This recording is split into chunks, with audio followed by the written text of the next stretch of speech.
motivo del 8 de marzo, Día de la Mujer, y a propuesta de la Concejalía de Igualdad, tenemos el honor de celebrar la representación del debate parlamentario que en 1931 supuso el reconocimiento del derecho al voto de la mujer en España, y que hemos estado preparando con los grupos de segundo de bachillerato de artes escénicas. Tenemos también el honor de contar con la concejala de Igualdad, de nosotros, y lo que vais a ver a continuación tiene dos partes. Una primera presentación, un texto que ha escrito la profesora de Historia Carmen Soriano y que va a leer Cristina Vasco. Luego enseguida ya se va a convertir en el presidente del Congreso, Julián Besteiro, que introduce el debate, que se dijo exactamente en los términos que vais a escuchar. El texto es el mismo que se registró en diario de sesiones del Congreso de los Diputados aquel día de 1931. Y las alumnas Paula Núñez como Clara Campoamor, Alba Loscos como Victoria Ken van a representar a las dos diputadas que tomaron la palabra fundamentalmente aquel día. Así que, sin más, toma la palabra la concejala de Igualdad y empezamos el acto.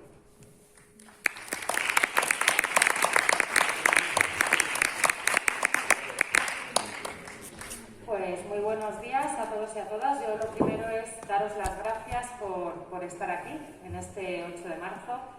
Desde la Concejalía nos encanta que todos los años se celebre este acto en el Machado y además apostamos por ello porque creemos que el hito del voto femenino, que quizás parece que siempre ha estado ahí, pero no ha sido así. Hemos estado luchando mucho para poder llegar aquí y quizás esta representación es la que demuestra un poco todo lo que pasó, todo lo que se hizo, que hubo voces a favor, voces en contra, pero que se luchó durante mucho tiempo para que ahora, hoy en día, podamos votar. Entonces, para nosotras es muy importante, sobre todo quizás para que esto se conozca, para que no pensemos que siempre hemos podido votar las mujeres y que siempre ha sido así. Es uno de esos grandes logros que hemos ido consiguiendo. Hay muchos más, por supuesto, pero todavía quedan por conseguir. Por ello, nosotras vamos a seguir todos los años luchando, haciendo diferentes actividades, pero por supuesto vamos a seguir contando con este fantástico instituto y con el alumnado de artes escénicas, que creo que sois los mejores representantes que podía tener este debate parlamentario, y sobre todo el dar voz a esas mujeres como Clara Campoamor o Victoria Ken, que en su día tuvieron voz, pero que después tuvieron una vida quizás desdichada y no se las reconoció el mérito y el trabajo que tuvieron. Entonces, ya que en su época no se las representó lo suficiente o no se las admiró lo suficiente, que menos que lo hagamos ahora y les demos las gracias por la oportunidad que nos dieron, dotándonos de ese voto femenino que de otra manera no habríamos podido tener.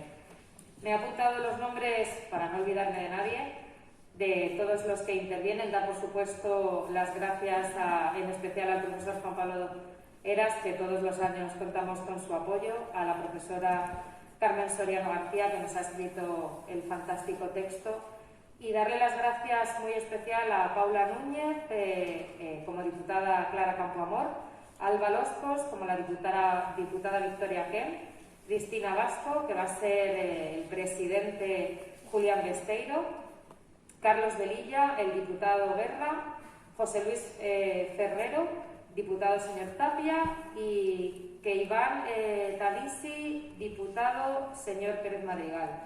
Y sobre todo también, y no menos importante, al ayudante de dirección Rocío Launilla.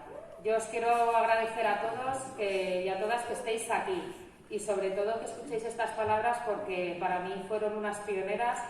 Eran mujeres súper inteligentes que tuvieron que luchar el triple que cualquier hombre de su época para demostrar que podían hacerlo, que podían discutir, que podían luchar, pero sobre todo que merecían poder votar. Así que nada, muchas gracias.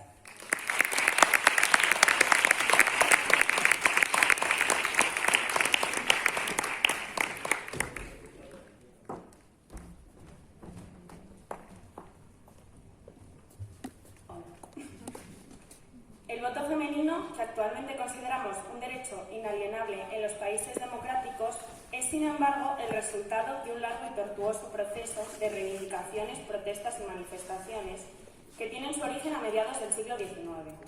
Dicho proceso, el movimiento sufragista, nace entre mujeres de clase acomodada e inicialmente de países de religión protestante como Gran Bretaña y Estados Unidos, que habían favorecido la educación femenina para que fuesen capaces de leer por sí mismas los textos bíblicos.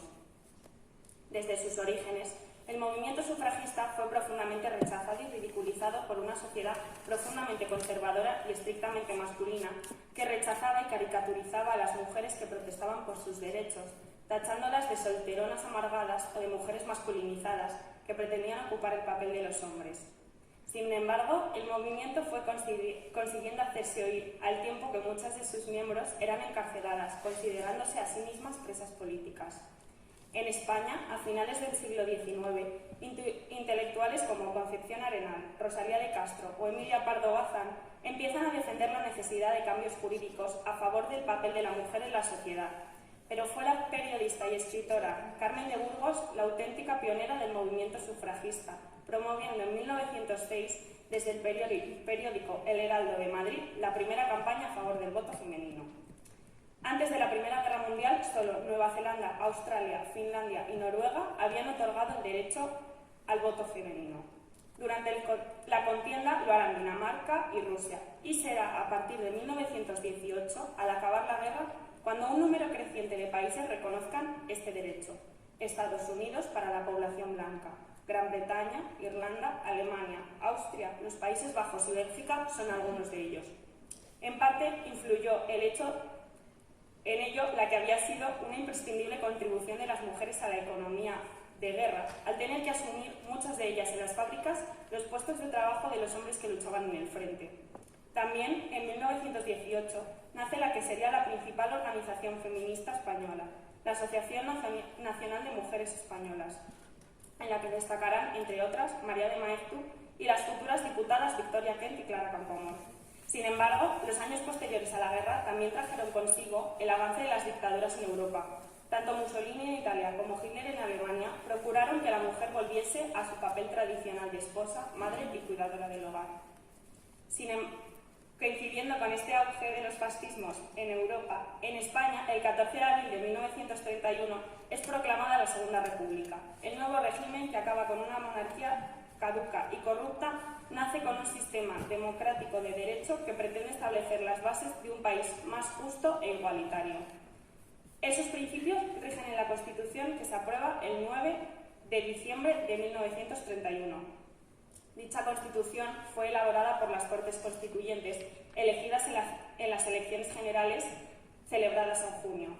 Dichas elecciones, en las que obtiene una amplia mayoría los partidos de izquierda, se celebraron con sufragio universal masculino, siendo elegidas solo 3 mujeres entre los 470 diputados: Margarita Merkel, por el Partido Socialista Obrero Español, Clara Campoamor, por el Partido Republicano Radical, y Victoria Kent, por el Partido Republicano Radical Socialista.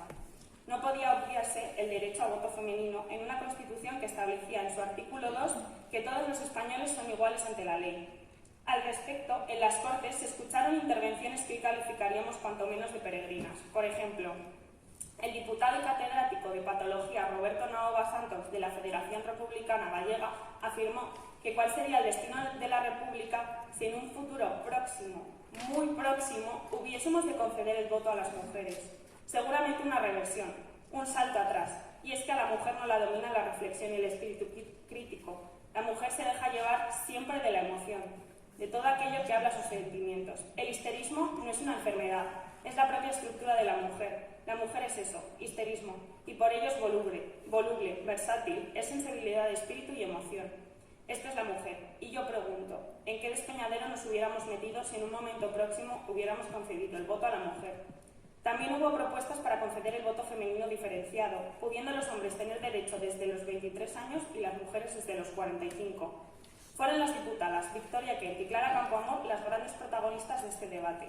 La primera proponía aplazar la concesión de dicho derecho basándose en la escasa preparación intelectual y política de la mujer española del momento, que las arrastraría a ser influenciadas por la Iglesia, decantándose así por un voto conservador.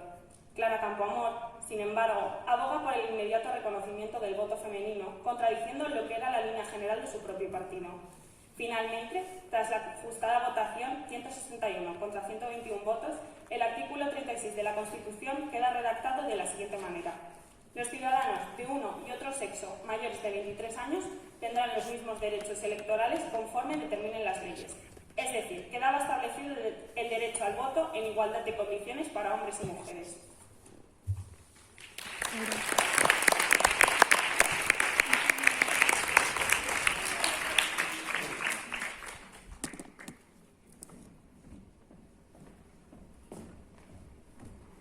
¿Hay algún otro señor diputado que quiera hacer el uso de la palabra en pro? Pido la palabra. La tiene su señoría. No era precisamente en pro, sino para explicar el voto de la minoría con respecto a la totalidad del artículo. Entonces le rogaría que esperase a que la señorita Kent explique su voto. Señorita Kent, si quiere explicar su voto, este es el momento.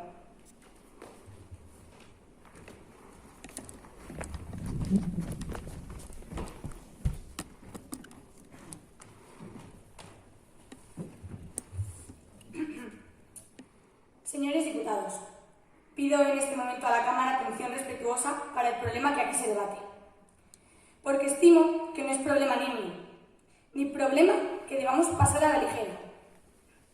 Se discute en este momento el voto femenino, y es significativo que una mujer como yo, que no hago más que rendir un culto fervoroso al trabajo, se levante en la tarde de hoy a decir a la Cámara, sencillamente, que creo que el voto femenino debe aplazarse.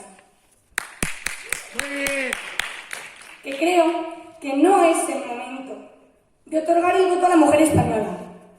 Muy bien. Lo dice una mujer que, en el momento crítico de decirlo, renuncia a un ideal. Los cavernícolas hablan de pastel. Quiero significar a la Cámara que el hecho de que dos mujeres que se encuentran aquí reunidas opinen de manera diferente no significa absolutamente nada, porque dentro de los mismos partidos y de las mismas ideologías hay opiniones diferentes. Tal ocurre en el Partido Radical, donde la señorita Campoamor figura y el señor Guerra del Río también. Por tanto, no creo que esto sea motivo para esgrimirlo en un tono un poco satírico, y que a este problema hay que considerarlo en su entraña y no en su superficie. En este momento vamos a dar o negar el voto a más de la mitad de los individuos españoles, y es preciso que las personas que sienten el fervor republicano, Muy bien. el fervor democrático y liberal republicano, nos levantemos aquí para decir: es necesario aplazar el voto femenino. Muy bien. Y es necesario, señores diputados, aplazar el voto femenino, porque yo necesitaría ver, para variar de criterio, a las madres en la calle pidiendo escuelas para sus hijos. Yo necesitaría haber visto en la calle a las madres prohibiendo que sus hijos fueran a Marruecos. Yo necesitaría ver a las mujeres españolas unidas todas pidiendo lo que es indispensable para la salud y la cultura de sus hijos. Por esto, señores diputados, por creer que con ello sirvo a la República, como creo que la he servido en la modestia de mis alcances, como me he comprometido a servirla mientras viva, por este estado de conciencia es por lo que me levanto en esta tarde a pedir a la Cámara que despierte la conciencia republicana, que avive la fe liberal y democrática y que aplace el voto para la mujer. Lo pido porque no es que con ello merme en lo más mínimo la capacidad de la mujer, no, señores diputados. No es cuestión de capacidad, es cuestión de oportunidad para la República. Por esto pido el aplazamiento del voto femenino o su condicionalidad. Pero si condicionamos el voto de la mujer, quizá pudiéramos cometer alguna injusticia. Si aplazamos el voto femenino, no se comete injusticia alguna, a mi juicio. Entiendo que la mujer, para encariñarse con un ideal, necesita algún tiempo de convivencia con el mismo ideal. La mujer no se lanza a las cuestiones que no ve claras, y por esto entiendo que son necesarios algunos años de convivencia con la República. Que vean las mujeres que la República ha traído a España lo que no trajo la monarquía. Esas 20.000 escuelas de que nos hablaba esta mañana el ministro de Instrucción Pública, esos laboratorios, esas universidades populares, esos centros de cultura donde la mujer pueda depositar a sus hijos para hacerlos verdaderos ciudadanos. Cuando transcurran unos años y vea a la mujer los frutos de la República y recoja a la mujer en la educación y en la vida de sus hijos los frutos de la República, el fruto de esta República que se está elaborando con ardor y con desprendimiento. Cuando la mujer española se dé cuenta de que solo y solo en la República quedan garantizados los derechos de la ciudadanía de sus hijos, cuando se dé cuenta de que solamente la República traerá el pan a sus casas que la monarquía no les había dejado, en esos momentos, señores diputados, la mujer será la más ferviente, la más ardiente defensora de la República. Pero en estos momentos, cuando acaba de recibir el señor presidente miles de firmas de mujeres españolas que, con su buena fe, creen en los instantes actuales que los ideales de España deben de ir por otro camino, cuando yo deseaba fervorosamente unas miles de firmas de mujeres españolas de adhesión a la República, ¡han venido! cuando yo deseaba miles de firmas y miles de mujeres en la calle gritando ¡viva la República! y ¡viva el gobierno de la República!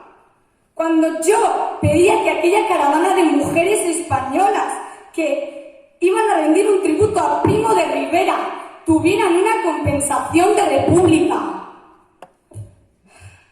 He de confesar humildemente que no la he visto, que yo no puedo juzgar a las mujeres españolas por aquellas muchachas universitarias que estuvieron en la cárcel.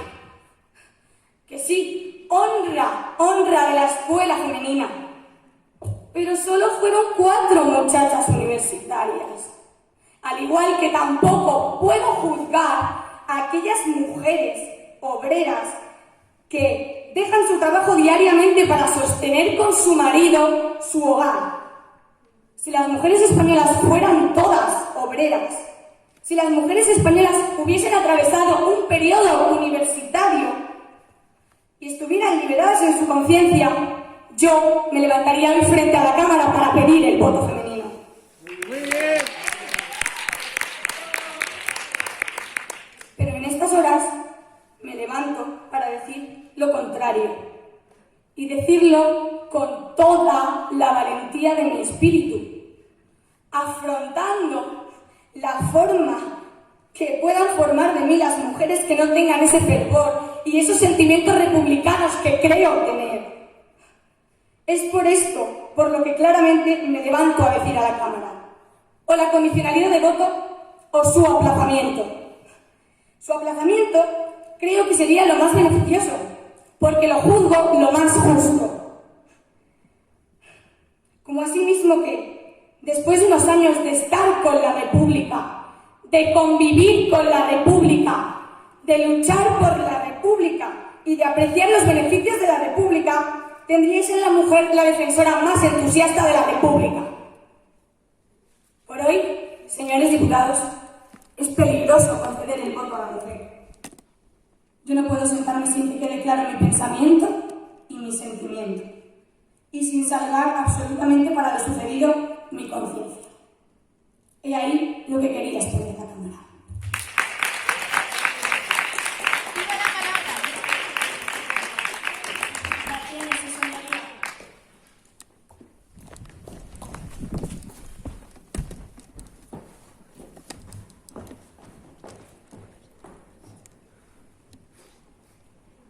Señores diputados, lejos yo de censurar ni de atacar las manifestaciones de mi colega, señorita Ken, comprendo, por el contrario, la tortura de su espíritu al haberse visto hoy en trance de negar la capacidad inicial de la mujer. Al verse en trance de negar la capacidad inicial de la mujer. Creo que por su pensamiento ha debido de pasar en alguna forma la amarga frase de Anatole France, cuando nos habla de aquellos socialistas que, forzados por la necesidad, iban al Parlamento a legislar contra los suyos. Respecto a la serie de afirmaciones que se han hecho esta tarde contra el voto de la mujer, he de decir, con toda la consideración necesaria, con toda la cordialidad necesaria, que no están apoyadas en la realidad. Tomemos al azar algunas de ellas. Que cuando la mujer se ha levantado para protestar por la guerra de Marruecos. Primero, ¿y por qué no los hombres? Segundo, ¿quién protestó y se levantó en Zaragoza cuando la guerra de Cuba más que las mujeres? ¿Quién nutrió las manifestaciones por responsabilidades del Ateneo con motivo del desastre anual más que las mujeres, que iban en mayor número que los hombres? ¡Las mujeres! ¿Cómo puede decirse que cuando las mujeres den señales de vida por la República se les concederá como premio el derecho a votar? ¿Es que no han luchado las mujeres por la República? ¿Es que al hablar con elogio de las mujeres obreras y las mujeres universitarias no se está cantando su capacidad? Además, al hablar de las mujeres obreras y universitarias, se va a ignorar a todas las que no pertenecen ni a una clase ni a la otra. ¿No sufren estas como las otras las consecuencias de la legislación? ¿No pagan los impuestos para sostener al Estado en la misma forma que las otras y que los varones? ¿No refluye sobre ellas toda la consecuencia de la legislación que se elabora aquí para los dos sexos, pero solamente dirigida y matizada por uno? ¿Cómo puede decirse que la mujer no ha luchado y que necesita una época, largos años de república para demostrar su capacidad? ¿Y por qué no los hombres? ¿Y por qué el hombre, al advenimiento de la República, ha de tener sus derechos y ha de ponerse en un lazareto a los de la mujer? Pero además, señores diputados, los que votasteis por la República y a los que os votaron los republicanos, meditad un momento y decid si habéis votado solos. Si os votaron solo los hombres. No. Sí. ¿Ha estado ausente del voto la mujer? Pues entonces, si afirmáis que la mujer no influye para nada en la vida política del hombre, estáis, fijaos bien, afirmando su personalidad, afirmando la resistencia a acataros. ¿Y es en nombre de esa personalidad que con vuestra repulsa reconocéis y declaráis por lo que le cerráis las puertas a la mujer en materia electoral? ¿Es que tenéis derecho a hacer eso? No. Tenéis el derecho que os ha dado la ley que hicisteis vosotros. Pero no tenéis el derecho natural, el derecho fundamental que se basa en el respeto a todo ser humano. Y lo que hacéis es tentar contra un poder. Dejad que la mujer se manifieste y veréis cómo ese poder no podéis seguir detentándolo. Se manifiestan las procesiones. En las procesiones, señor Tapia, van más hombres que mujeres. ¿Es que no le remuerde la conciencia a ninguno de los diputados republicanos presentes por pasar a la historia en fotografías llevando el palio en una procesión? Muy bien. Pues no hablemos de esas cosas, pues lo que aquí importa es el principio. Lo que importa es la República. Ese es el principio. A mí, señor Pérez Madrigal, la República me importa por lo menos. Y digo por lo menos por consideración respetuosa hacia su señoría. Y precisamente porque me importa tanto la República, entiendo que sería un gravísimo error político dejar al margen a la mujer de este derecho. La restauración es lo mismo que conceder el voto a la mujer. Está equivocada su señoría. Cuanto su señoría afirma es una hipótesis. Tan respetable como la de su señoría. Frente a esa hipótesis, yo tengo la mía, la de la conciencia, la de la fe, la del fervor. No tiene derecho su señoría, en nombre de esa hipótesis, a cerrar el paso a más de la mitad de la raza española. No se le cierra el paso, es cuestión de tiempo. Es una cita para el año que viene. Ruego a la Cámara guarde silencio. Yo ruego a la Cámara que me escuche en silencio. No es con agresiones y no es con ironías como vais a vencer mi fortaleza. La única cosa que yo tengo aquí ante vosotros, señores diputados, que merezca la consideración y acaso la emulación, es precisamente el defender un derecho al que me obliga mi naturaleza y mi fe, con tesón y firmeza. Muy bien. No quisiera recoger interrupciones para no alargar la discusión, pero puesto que he oído en el aire que dentro de un año... ¿Es que creéis que dentro de un año la mujer sí va a estar capacitada? ¿Es que creéis que dentro de un año vais a conquistar su ideología? Pues, ¿por qué no empezáis la cruzada rápidamente para conquistarla antes? ¿Es que para vencer esa naturaleza, acaso necesitáis el plazo de un año? Se lanzaba ayer desde esos bancos el nombre de la señorita telefonista de Ayerbe, diciendo que se convirtió en espía. Frente a ese yo os cito, como símbolo de otras mujeres, el de otra. el de Mariana de Pineda. Pero vengamos a la pura esfera de los principios. No se trata esta cuestión desde el punto de vista del principio, que harto claro está, y en vuestras conciencias repercute que es un problema de ética, de pura ética, reconocer a la mujer, ser humano, todos sus derechos.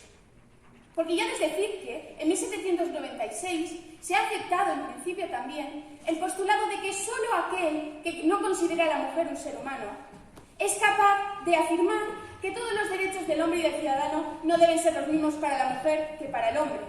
Y en el Parlamento francés, en 1848, Víctor Coucheverot se levantó para decir que una constitución que concede el voto al mendigo, al doméstico y al analfabeto, que en España existe, no puede negársele a la mujer.